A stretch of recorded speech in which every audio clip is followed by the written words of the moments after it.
श्री राम कृष्ण के उपदेश। भगवत कृपा और पुरुषार्थ।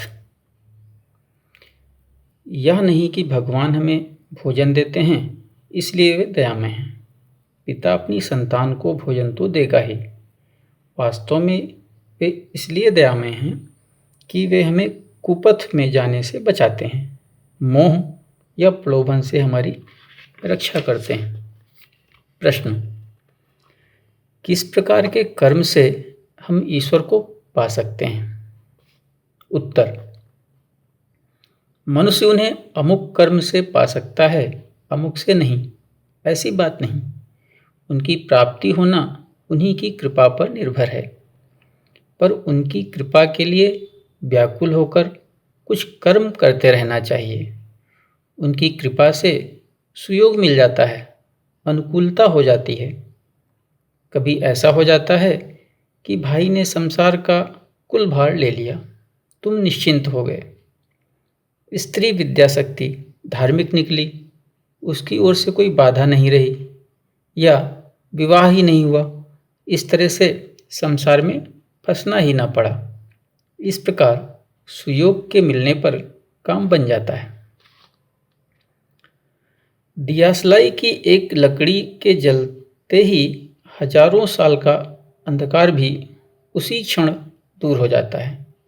वैसे ही एक बार ईश्वर की कृपा दृष्टि के पड़ते ही जीव के जन्म जन्मांतर के पाप पुंज तत्काल दूर हो जाते हैं।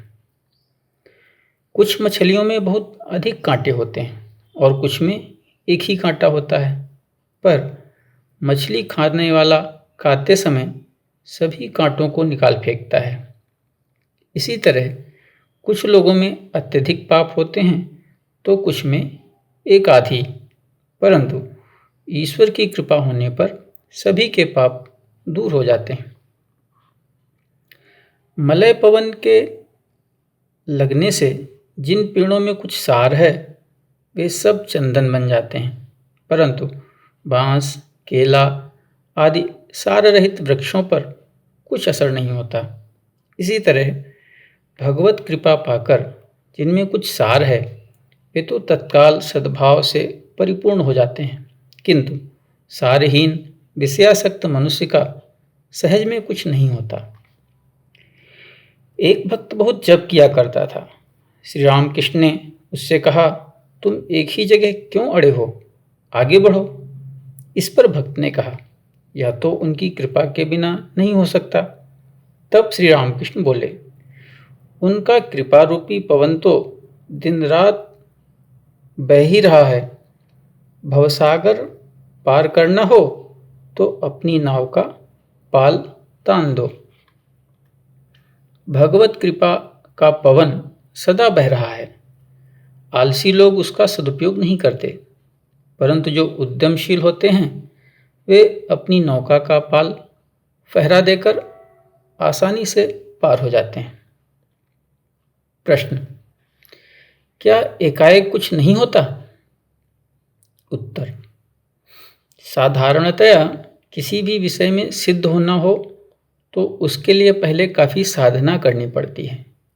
कोई एक ही दिन में द्वारिक मित्र की तरह हाई कोर्ट का जज नहीं बन जाता। बहुत कड़ी मेहनत करने के बाद ही द्वारिक मित्र की तरह जज बना जा सकता है, नहीं तो बिना वेतन के वकील ही बने रहना पड़ता है। वैसे यदाकदा ईश्वर की कृपा से एकाएक भी सिद्धि मिल जाती है, जैसे मूर्ख शिरोमणि होकर भी कालिदास देवी सरस्वती की कृपा से एकदम महाकवि बन गया। एक गृहस्थ भक्त: महाराज, हमने सुना है कि आप ईश्वर दर्शन करते रहते हैं, तो हमें भी जरा करा दीजिए। उनके दर्शन कैसे हों? श्री रामकृष्ण: सब कुछ ईश्वर की इच्छा के अधीन है, परंतु कर्म चाहिए, तब ईश्वर दर्शन होते हैं। केवल ईश्वर हैं कहकर बैठे रहने से कुछ न होगा। तालाब में बहुत मछलियां हैं, परंतु मछलियां हैं कहकर केवल बैठे रहने से क्या कहीं मछली पकड़ी जा सकती है? बंसी डोर ले आओ, पानी में चारा डालो। धीरे धीरे गहरे पानी में से मछलियाँ निकलकर चारे के पास आएंगी, तब तो तुम उन्हें पकड़ सकोगे। यह भी खूब है, ईश्वर से मिला दो और आप चुपचाप बैठे रहेंगे।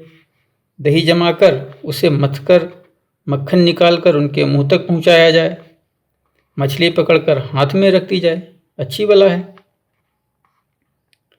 बीच समुद्र में जहाज के मस्तूल पर बैठा हुआ पक्षी उकताकर नई जगह जाने के लिए एक एक करके पूर्व, पश्चिम, उत्तर, दक्षिण सभी ओर उड़ जाता है, पर पानी के सिवाय कहीं कुछ नहीं दिखाई पड़ता। थक कर निरुपाय होकर वह फिर मस्तूल पर ही आ बैठता है। इसी प्रकार साधक भी अनुभव सिद्ध हितैषी गुरु के द्वारा निर्देशित साधना विधि का नित्य पालन करते करते उगता जाता है तथा हताश हो गुरु के प्रति विश्वास खोकर निजी प्रयत्न के द्वारा भगवत प्राप्ति करने के लिए मनमाने साधन मार्गों में भटकने लगता है, पर उसका सब परिश्रम विफल हो जाता है। अंत में उसे हारकर उसी गुरु की शरण में लौट आना पड़ता है। जब तक हवा न बहती हो तभी तक लोग गर्मी दूर करने के लिए पंखा झलते हैं। एक बार हवा बहने लगी कि पंखा नीचे रख देते हैं। साधना में भी जब तक ईश्वरीय सहायता न मिले तब तक साधक को स्वयं मेहनत करनी पड़ती है। ईश्वर की कृपा हो जाने पर फिर मेहनत नहीं करनी पड़ती।